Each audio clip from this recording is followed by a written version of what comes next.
Ok, bonjour à tous. Merci de nous suivre sur cette chaîne. Je crois la fois passée, on avait présenté ce que c'est cette chaîne de Adika Counseling and Consulting. Je crois aujourd'hui, on va discuter avec vous sur ce qu'on appelle comment entreprendre à partir de zéro franc, à partir de zéro maison, zéro euro. Et je crois que ça, c'est intéressant parce que beaucoup pensent qu'on ne peut pas entreprendre parce qu'on n'a pas d'argent, on n'a pas un compte à la banque, on n'a pas ceci, non, c'est faux. Je crois qu'on peut entreprendre à partir de zéro fonds, à partir de zéro maison, à partir de zéro soutien. Et par rapport à cette thématique, je crois qu'on peut entreprendre sur quatre variables. La première variable, d'abord, premièrement, c'est de voir ce que vous pouvez faire, de quoi vous êtes capable. Je crois qu'il faut identifier euh, ce que vous voulez faire en termes de projet d'entrepreneuriat. Et par rapport à ce projet d'entrepreneuriat, il faudrait que votre projet soit clair, votre projet soit net, soit réalisable et soit praticable. Ça, c'est d'abord la première des choses. Il faudrait que vous ayez une idée claire, une idée nette de votre projet. Et que ce projet soit vraiment profitable, soit praticable et ça peut vous aider. Attention un peu à votre situation. Une fois que votre projet est identifié, votre idée de projet entrepreneurial est scellée, maintenant, deuxième des choses, maintenant, c'est de voir de manière intrinsèque qu'est-ce que vous pouvez faire à partir de rien. Et je crois que tout le monde peut faire quelque chose dans la vie. Celui qui dit qu'il ne peut faire rien, il ne peut rien faire, je crois que ça c'est faux. Et même si je suis diplômé, je n'ai pas trouvé un emploi, mais moi je peux faire quelque chose en allant débourser chez quelqu'un, en allant aider une personne, en allant faire le travail d'un serveur. Je crois que ça, c'est intéressant et tout le monde peut faire ça. Et à partir de là, on peut avoir quelque chose. Je peux aller même faire un temporaire au niveau peut-être d'un cafétéria. Ça peut me procurer même 1000 francs, 750. Et à partir de là, je fais un peu d'épargne. Maintenant, lorsqu'on se lance dans des petites activités, qu'on appelle activités de petit argent, maintenant on peut faire ce qu'on appelle un plan d'épargne. C'est important, on fait un plan d'épargne. Maintenant, de par les petits trucs qu'on gagne, on peut épargner.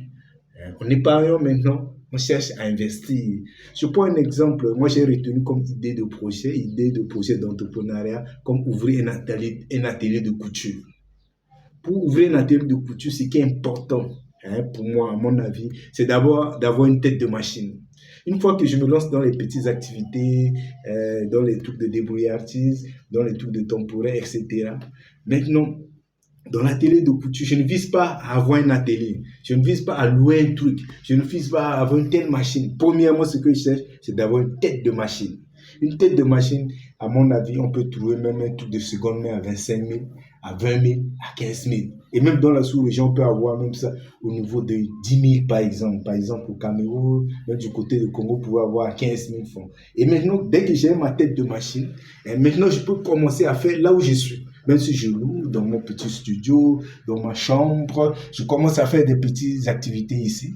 Je peux chercher peut-être mes voisins, voir s'ils ont des choses à faire. Je peux chercher à partir de mon réseau social, à partir de mes connaissances. Si je suis couturier, ça, il n'y a pas de problème. Mais si je ne suis pas couturier, qu'est-ce que je peux faire? Je peux engager un couturier qui travaille à mon compte. Et quand je l'engage, vous pouvez me dire que, ah monsieur, mais vous n'avez pas vraiment une source de revenus fiable, solide, mais quand vous pouvez engager quelqu'un, si j'engage la personne, moi-même je me bats pour lui trouver des clients, pour lui trouver des choses. Et à partir de là, j'ai commencé déjà à mettre en œuvre mon idée de projet. Donc voilà un peu comment on peut entreprendre à partir de 0 francs. Si je me résume, comme je vous ai dit, premièrement, je cite d'abord ce que je dois faire, mon idée de projet. Cette idée de projet doit être claire, doit être vraiment praticable et ça doit être profitable aussi pour moi. Et deuxièmement, maintenant, je me lance dans les petites activités, les petites AGR, les petits temporaires, travailler comme serveur, aller prêter mes services à quelqu'un, ça me permet d'épargner. Et si j'ai un tel projet comme celui, par exemple, d'ouvrir un atelier de couture, ça, je cherche à avoir même 25 000. Déjà, j'ai ma machine. Je trouve une tête de machine, je mets. Je commence à faire des petits trucs. Je continue toujours dans mes trucs et j'investis toujours dans ce projet. Et comme ça conçu ce qu'on appelle la phase d'épargne et d'investissement. Et la dernière phase, comme j'ai expliqué, je commence à mettre en œuvre mon idée de projet. Et ça, je reste toujours dans cette idée de projet. Je reste toujours dans l'investissement. Je reste toujours dans l'épargne pour pouvoir lancer de manière significative ce projet. Voilà un peu comment on peut entreprendre à partir de 0 fonds, à partir de 0 maison, à partir de 0 soutien. Je vous remercie et à la prochaine.